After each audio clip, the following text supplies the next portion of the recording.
بسم اللہ الرحمن الرحیم۔ آج ہم ہدایت النحو کے ایک اور نئے سبق کو پڑھیں گے۔ آج کا ہمارا سبق شروع ہوگا وحد الحرف کلمۃ لا تدل سے۔ تو اس سے پہلے صاحب کتاب نے کلمہ کے اقسام ثلاثہ میں سے پہلی دو قسم اسم فعل کو ما لہ و علیہ کے ساتھ تفصیل کے ساتھ بیان کر دیا تھا۔ اب یہاں سے کلمے کی تیسری اور آخری قسم کو بیان کر رہے ہیں۔ تو سب سے پہلے عبارت پڑھ لیتے ہیں اور اس کے بعد انشاءاللہ عبارت کا ترجمہ اور مطلب سمجھیں گے۔ وحد الحرف کلمۃ لا تدل على معنى في نفسها بل تدل على معنى في غيرها نحو من فإن معناها الابتداء وهي لا تدل عليه إلا بعد ذكر ما منه الابتداء كالبصرة والكوفة مثلا تقول سرت من البصرة إلى الكوفة وعلامته ألا يصح الإخبار عنه ولا به وألا يقبل علامات الأسماء ولا علامات الأفعال وللحرف في كلام العرب فوائد كالربط بين الاسمين نحو زيد في الدار والفعلين نحو أريد أن تضرب أو اسم وفعل كضربت بالخشبة أو الجملتين نحو إن جاءني زيد أكرمته وغير ذلك من الفوائد التي تعرفها في القسم الثالث إن شاء الله تعالى. ويسمى حرفا لوقوعه في الكلام حرفا أي طرفا إذ ليس مقصودا بالذات مثل المسند والمسند إليه۔ تو یہ عبارت ہو گئی۔ اب ہم اس کا ترجمہ کر لیتے ہیں، تھوڑا تھوڑا ترجمہ کریں گے اور مطلب سمجھتے رہیں گے۔ تو کہہ رہے ہیں وحد الحرف، اور حرف کی تعریف، کلمۃ، حرف ایک ایسا کلمہ ہے، لا تدل علی معنی فی نفسها، علی معنی فی نفسها ای بنفسها، جو دلالت نہ کرے کسی معنی پر خود بخود۔ اور حرف کی تعریف، حرف ایک ایسا کلمہ ہے، کلمہ کیوں ہے؟ اس لیے کلمہ کے اقسام میں سے ایک قسم ہے جو دلالت نہ کرے اعلیٰ معنی کسی معنی پر فی نفسها، خود بخود۔ تو حرف یہ خود بخود کسی معنی پر دلالت نہیں کرتا ہے، اسم ہے، فعل ہے، یہ خود بخود کسی معنی پر دلالت کرتا ہے۔ جب اس کو بولا جائے گا تو خود بخود کچھ نہ کچھ معنی سمجھ میں آ جائے گا۔ ہم نے کہا زیدن تو سمجھ میں آ گیا، ہم نے کہا ضرب سمجھ میں آ گیا، اس کا ایک معنی ہے۔ لیکن حرف یہ کسی معنی پر خود بخود دلالت نہیں کرتا ہے، بل تدل علی معنی فی غیرہا، بلکہ دلالت کرتا ہے کسی معنی پر فی غیرہا، اس کے علاوہ میں۔ یعنی مطلب ہے کہ جب اس کے ساتھ جب کسی دوسرے کلمے کو ملایا جائے، کسی اسم یا فعل کو ملایا جائے، تب حرف کے معنی سمجھ میں آتے ہیں۔ تو سیدھا سا مطلب ہوگا کہ حرف یہ خود بخود کسی معنی پر دلالت نہیں کرتا ہے، بلکہ اپنے معنی بتلانے میں کسی دوسرے کلمے، کسی دوسرے اسم، کسی دوسرے فعل کا محتاج ہوتا ہے۔ اب مثال سے اس کو سمجھا رہے ہیں، نحو من، جیسے کہ لفظ من ہے۔ تو لفظ من ہے، لفظ من یہ عربی زبان کا لفظ ہے، اردو میں اس کا ترجمہ ہم کریں گے تو اس کا معنی ہوگا سے۔ جیسے ہم کہتے ہیں نا مسجد سے گھر گیا، تو مسجد سے لفظ سے ہے، یہ حرف ہے، ٹھیک ہے۔ یا لفظ فی ہے، فی کے معنی آتے ہیں میں، یہ بھی حرف ہے۔ تو انہوں نے مثال دیا من کا ترجمہ ہوگا اردو کے اندر سے۔ اگر صبح سے شام تک کوئی صرف سے بولتا رہے تو اس کا کچھ بھی مطلب سمجھ میں نہیں آئے گا۔ کوئی ہمارے سامنے کوئی مخاطب ہمارا ہے، ہم اس سے بات کر رہے ہیں اور بات کرتے ہوئے لفظ من یا اردو میں لفظ سے کہہ رہے ہیں تو وہ ہمیں پاگل سمجھنے لگے گا۔ تو یہ حرف ہے، یہ اپنے معنی خود بخود نہیں بتلا رہا ہے۔ فَإِنَّ مَعْنَاهَا الْإِبْتِدَاءُ، اس لیے کہ اس کے معنی ابتدا کے ہیں، یعنی اس کے معنی ہے کہ کسی چیز کی شروعات ہوئی ہے، کسی چیز کو شروع کیا گیا ہے، ٹھیک ہے، اتنا معنی اس سے سمجھ میں آ رہا ہے۔ لیکن کہاں سے شروع ہوا ہے، کس نے شروع کیا ہے، یہ جو ہے اس سے کچھ سمجھ میں نہیں آ رہا ہے۔ تو فإن معناها الابتداء، دیکھیے چھوٹا سا لکھا ہوا ای الابتداء الجزئی المقید بالبصرة مثلا لا الابتداء مطلقا، یعنی لفظ من کے معنی مطلقاً ابتدا کا نہیں ہے، بلکہ یہ ابتداء جزئی، یعنی یہ اس بات کو بتلا رہا ہے کہ ایک جگہ مثال کے طور پر بصرہ سے کوئی کام شروع ہوا ہے، جیسے سرتو من البصر، میں بصرہ سے چلا، میں مسجد سے چلا، تو مسجد سے یا بصرہ سے کوئی کام شروع ہوا ہے، کسی کام کی ابتدا ہوئی ہے۔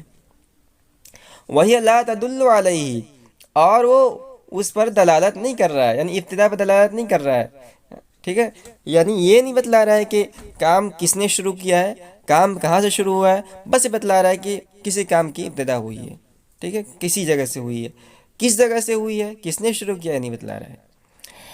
وہی لا تدل علیہ، اور اس ابتدا پر، شروعات پر دلالت نہیں کرتا ہے لفظ من، الا بعد ذکر ما منہ الابتدا، مگر اس چیز کا ذکر کرنے کے بعد جہاں سے شروعات ہوئی ہے، کل بصرہ تھی، جیسا کہ بصرہ والکوفہ والکوفہ، ٹھیک ہے۔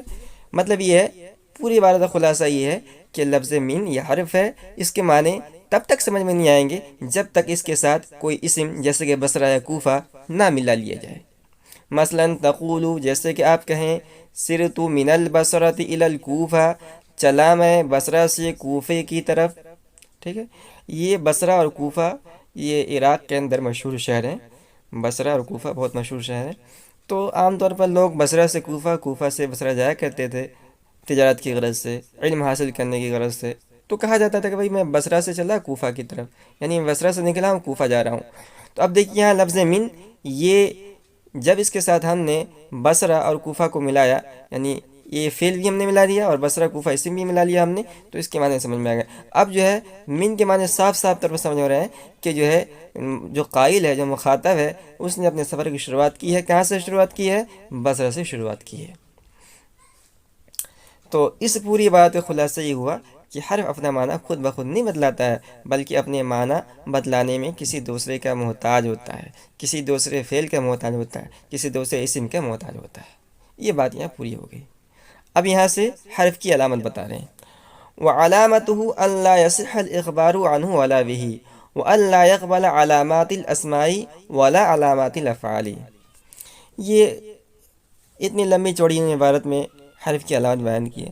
حالانکہ حرف کی علامت آپ بس یاد کر لیں کہ جس لفظ کے اندر، جس کلمے کے اندر فعل کی اور حرف کی علامتیں نہ پائی جائے وہ حرف ہے، جس کلمے کے اندر فعل اور اسم کی علامتیں نہ پائی جائیں وہ کلمہ، وہ لفظ حرف ہے۔ تو اسی کو انہوں نے جو ہے اور تھوڑا سا کیا کہتے ہیں، عبارت لگا کر اس کو بیان کر دیا ہے، تاکہ سب سے پہلے نے بیان کیا ہے کہ دیکھیے یہ کلام کے اندر جو ہے سب سے کلام کا جو اعلیٰ جز ہوتا ہے وہ ہوتا ہے مسند مسند الیہ ہونا۔ تو اسم یہ مسند مسند الیہ دونوں ہوتا ہے، اور فعل صرف مسند ہوتا ہے، مسند الیہ نہیں ہوتا ہے، اور حرف نہ مسند ہوتا ہے نہ مسند الیہ ہوتا ہے، یعنی یہ جو کلام کا اعلیٰ جز ہے، کلام کا جو اعلیٰ پہلو ہے، ان دونوں میں سے کوئی نہیں ہوتا ہے۔ وعلامتہ اللہ یصح الاخبار عنہ ولا به، اور حرف کی علامت یہ ہے کہ وہ نہ مسند ہوتا ہے اور نہ مسند الیہ ہوتا ہے، نہ مسند الیہ ہوتا ہے نہ مسند ہوتا ہے۔ اخبار عنہ سے مراد مسند الیہ، اور اخبار بھی سے مراد مسند۔ وَأَلَّا يَقْبَلَ عَلَامَاتِ الْأَسْمَاءِ وَلَا عَلَامَاتِ الْأَفْعَالِ، اور اسی طرح وہ اسم اور فعل کی علامتوں کو قبول نہیں کرتا ہے۔ تو جس لفظ کے اندر ہم غور کریں کہ اس کے اندر ہم نے پایا، اس ایک لفظ کے اندر ہم نے غور کیا اور ہم نے پایا کہ اس کے اندر اسم کی علامتیں نہیں پائی جا رہی ہے، اس کے اندر فعل کی علامتیں نہیں پائی جا رہی، تو یقیناً وہ حرف ہوگا۔ یہ بات یہاں پوری ہو گئی۔ اب ایک سوال پیدا ہوتا ہے کہ ٹھیک ہے، آپ نے کہا کہ جو ہے حرف اپنے معنی بتلانے میں دوسرے کا محتاج ہوتا ہے، ایک کمی آپ نے حرف کی شمار کروائی، اسی طرح وہ کلام کے اندر نہ مسند الیہ بنتا ہے نہ مسند بنتا ہے، یہ بھی آپ نے بتا دیا۔ پھر حرف کا فائدہ کیا ہوگا؟ حرف تو ایک بیکار چیز ہو گئی نا بھائی، کسی چیز کے اندر اگر خوبی ہوگی تو بھی آدمی اس کو جو ہے استعمال کرے گا، تو اس کا لحاظ کیا جاتا ہے، اس کی قدر کی جاتی ہے۔ تو حرف تو یہ فالتو چیز ہو گیا، جیسے ہم بہت سارے اشیاء خرید کر لاتے ہیں تو اس کے اندر جو اچھی چیز ہوتی ہے، جو کام کی چیز ہوتی ہے، اس کو ہم اپنے پاس رکھ لیتے ہیں، اور جو بیکار چیز ہوتی ہے اس کو ہم جو ہے کوڑا کرکٹ کے اندر پھینک دیتے ہیں۔ تو پھر حرف کو بھی کلام کے اندر، جب حرف کا کوئی اہمیت ہی نہیں ہے تو اس کلام کے اندر اس کا اعتبار ہی نہیں ہونا چاہیے اور اس سے بحث ہی نہیں ہونی چاہیے، اس کو کتابوں سے نکال دینا چاہیے۔ تو کہہ رہے کہ نہیں، حرف کی فوائد ہیں۔ وَلِلْحَرْفِ فِي كَلَامِ الْعَرَبِ فَوَائِدُ، اور صرف ایک فائدہ نہیں ہے بلکہ بہت سارے فوائد ہیں، اور حرف کے کلام عرب میں بہت سارے فائدے ہیں۔ كَالرَّبْطِ بَيْنَ الْإِسْمَيْنِ، پہلا فائدہ یہ ہے کہ یہ جوڑنے کا کام کرتا ہے، ٹھیک ہے، دو چیزوں کے درمیان ربط کا کام کرتا ہے، دو چیزوں کے درمیان ملانے کا کام کرتا ہے۔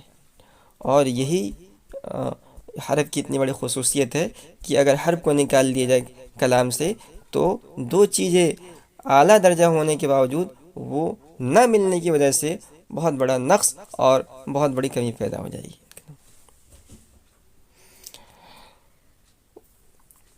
کالربط بین الاسمین، جیسے کہ دو اسموں کے درمیان ربط۔ نحو زید فی الدار، جیسے کہ زید گھر میں ہے۔ تو اس مثال کے اندر دیکھیں، زید یہ اسم ہے، فی یہ حرف ہے، اور دار یہ بھی اسم ہے۔ تو زید یہ بھی اسم ہے، دار یہ بھی اسم ہے۔ اب ان دونوں کو جب آپ تک نہیں جوڑیں گے تب تک جو ہے جو قائل کہنا چاہتا ہے، متکلم اپنی بات کو مخاطب تک پہنچانا چاہتا ہے، وہ نہیں پہنچا پائے گا۔ متکلم لاکھ کہتا ہے صبح شام تک کہ زید الدار، زید الدار، زید الدار، تو مخاطب کو کوئی بات سمجھ میں نہیں آئے گی۔ اور جب اسی زید ایک اسم اور الدار ایک اسم، دونوں کے درمیان ایک فی حرف لا کر اس کو جوڑ دے اور پھر اس طرح جملہ وہ مخاطب کے سامنے کہے زید فی الدار، تو مخاطب فوراً سمجھ جائے گا کہ متکلم یہ خبر دینا چاہتا ہے کہ زید گھر کے اندر ہے۔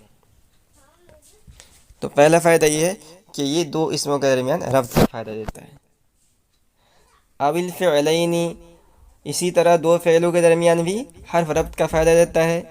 نحو ارید ان تضرب، تو اریدو یہ بھی فعل ہے، تضرب یہ بھی فعل ہے۔ اب صبح سے شام تک آدمی کہتا رہے اریدو اضربا، اریدو تضربا، اریدو تضربا، تو مخاطب کو بات سمجھ میں نہیں آئے گی اور یہ جملہ مکمل نہیں ہوگا۔ جب ہم نے اریدو فعل اور تضرب فعل ان دونوں کو لفظ ان حرف کے ساتھ ملا کر جوڑ دیا اور ان کو ایک جملہ بنا دیا تو مخاطب سمجھ جائے گا کہ متکلم کیا کہنا چاہتا ہے۔ او اسم و فعل، اسی طرح یہ ایک اسم اور فعل کے درمیان بھی ربط کا کام کرتا ہے۔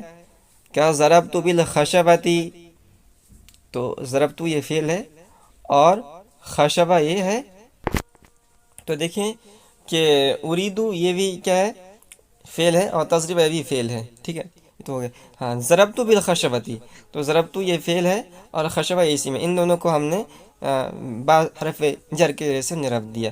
تو ضربت الخشبہ کہیں گے تو کچھ مطلب نہیں نکلتا جب تک اس کو ہم نے ایک حرف کے ذریعے سے جوڑ نہیں دیا۔ او الجملتین، تو یہ دو لفظوں کے درمیان بھی ربط کا کام کرتا ہے حرف، اور دو جملوں کے درمیان بھی ربط کا کام کرتا ہے۔ تو جملہ یعنی کلام، جملہ کا دوسرا نام ہے کلام، تو کلام یہ چند کلمے سے مل کر بنتا ہے، تو یہ دو کلموں کے درمیان بھی ربط کا کام کرتا ہے اور دو کلام کے درمیان بھی ربط کا کام نہ کرتا ہے۔ او الجملتین، یا دو جملوں کے درمیان، نحو ان جاءنی زید اکرمتہ، جیسے کہ ان جاءنی زید اکرمتہ۔ تو دیکھیے اس مثال کے اندر لفظ ان یہ حرف ہے، اس نے جاءنی زید ایک جملہ ہے اور اکرمتہ یہ دوسرا جملہ ہے، اس کے درمیان ربط کا کام کیا۔ یہ شرط جزا کی ترکیب ہے اور اس نے ان میں شرط و جزا کے اندر ربط پیدا کیا۔ وغیر ذالک من الفوائد، اور اس کے علاوہ اور بھی بہت سارے فائدے ہیں، التی تعریفها فی القسم الثالث، انشاءاللہ تعالی جس کو آپ تیسری قسم کے اندر جانیں گے انشاءاللہ تعالی۔ مصنف کتاب نے اپنی کتاب ہدایت النور کو 3 حصوں میں بانٹا ہے اور قسم ثالث کے اندر انہوں نے حرف کو بیان کیا ہے۔ تو قسم ثالث جب حرف کی بحث آئے گی تو حرف کے ما لہ والے کو آپ سمجھیں گے اور حرف کو آپ مکمل طور پر جان لیں گے انشاءاللہ۔ تو حرف کے کلام میں اور کیا کیا فائدے ہیں اس کو بھی انشاءاللہ وہاں تفصیل سے بیان کریں گے۔ اب اس کو حرف کیوں کہا جاتا ہے، وجہ تسمیہ بیان کر رہے ہیں۔ وَيُسَمَّى حَرْفًا لِعُقُوعِهِ فِي الْكَلَامِ حَرْفًا أي طرفاً، کہہ رہے ہیں کہ حرف کے معنی آتے ہیں عربی زبان میں کنارے کے، تو چونکہ یہ کلام کے اندر اس کی حیثیت کنارے کی ہوتی ہے، مقصود بھی ذات نہیں ہوتا ہے، اس لیے اس کو حرف کہا جاتا ہے۔ وَيُسَمَّى حَرْفًا لِوُقُوعِهِ فِي الْكَلَامِ حَرْفًا، اور اس کا نام حرف رکھا جاتا ہے کلام میں حرف یعنی کنارے واقع ہونے کی وجہ سے۔ اِذْ لَيْسَ مَقْصُودًا بِالذَّاتِ مثل المسند والمسند الیہ، اس لیے کہ حرف یہ مقصود بالذات نہیں ہوتا ہے مسند اور مسند الیہ کی طرح۔ تو چونکہ کلام کا جو اعلیٰ جز ہوتا ہے وہ ہوتا ہے مسند مسند الیہ، اور وہ اسم اور فعل ہوتے ہیں، ٹھیک ہے۔ اس کے بالمقابل فعل حرف جو ہے یہ یعنی اگر اس کی طرح ہم نگاہ کریں تو وہ دیکھیں تو بالکل کلام کے اندر اس کی حیثیت بالکل ادنیٰ درجے کی ہوتی ہے۔ جیسے ایک محفل لگی ہوئی ہو اور اس محفل میں بہت اچھے اچھے علماء حاضر ہوں، بڑے بڑے عالم حاضر ہوں، تو اسٹیج پر جو ہے ان کو کیا کہتے ہیں نمایاں مقام دیا جاتا ہے، ان کو اسٹیج پہ بٹھایا جاتا ہے۔ اور جو ان کے بالمقابل جاہل ہوتے ہیں یعنی شرعاً جاہل ہوتے ہیں، عالم نہیں ہوتے ہیں، تو ان کو جو ہے اسٹیج سے نیچے بیٹھایا جاتا ہے، کنارے بیٹھایا جاتا ہے۔ یہی حیثیت ہے یا فعل اور اسم کی کہ کلام میں اس کی حیثیت علماء کی طرح ہے۔ جس طرح علماء کو اسٹیج پہ بیٹھایا جاتا ہے، اسی طرح اسم اور فعل کو بھی مسند مسند الیہ ہونے کی وجہ سے ان کو اعلیٰ کلام میں اعلیٰ مرتبہ دیا جاتا ہے۔ اور جو غیر عالم ہوتے ہیں، جس طرح ان کو اسٹیج پہ جگہ نہیں ملتی ہے، نیچے زمین پہ بٹھایا جاتا ہے ان کو، اسی طرح حرف کو بھی یعنی کنارے کی حیثیت دی جاتی ہے اور اس کو حیثیت نہیں جاتی ہے۔ تو چونکہ عربی زبان میں حرف کے معنی طرف کنارے کے آتے ہیں، اس لیے اس کو حرف کہا جاتا ہے۔